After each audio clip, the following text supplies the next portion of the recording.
Талас мамлекеттик университетинде гуманитардык, табияттануу жана педагогика, технология жана экономика факультеттери болуп жалпысынан 15 адистик боюнча билим берилет.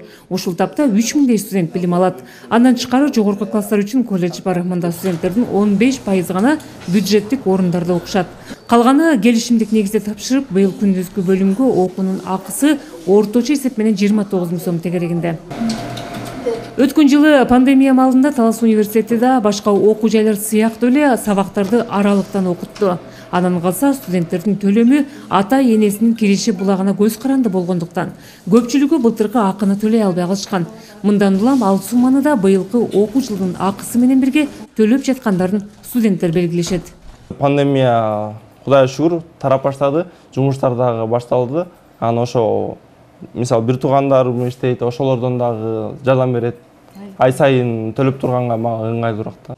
Дал ушундай кыйынчылыктарды жоюу максатында өлкө башчысы билим берүү кызмат көрсөтүүлөрүнө акы төлөө системасын жакшыртуу жана билим берүү уюмдарынын финансылык ишинин ачык айкындуулугун камсыз кылуу боюнча кээ бир чаралар жөнүндө жарлыкка кол койду. Президентибиздин жарлыгы чыкты, ушу контракт боюнча 3 жылга чейин көтөрбө боюнча атайын жарлыгы чыкты да. Чындыгында эле азыр жалпы ошо пандемиядан кийин жалпы эле дүйнө жүзү боюнча коомчулук көпчүлүк кыйналып аткан мезгили, мына ошол мезгилдер жеңилдик иретинде бул чыгарылган туура жарлык деп эсептейбиз. Ата энелер үчүн жеңил болуп атат бул азыркы жарлык.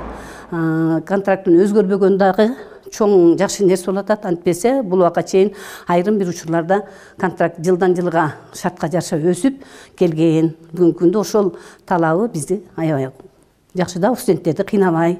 Менчигинин түрүнө карабастан жогорку жана орто кесиптик билим берүү уюмдарынын Кыргызстандын жарандары болуп эсептелген студенттерине акы төлөнүүчү билим берүү кызмат көрсөтүүлөрүнүн наркын 10 айдын ичинде ай сайын бирдей бөлүк менен төлөө мүмкүнчүлүгү түзүлдү. Салика Сариева, Нурлан Иманалиев, Ала 24, Талас облусу.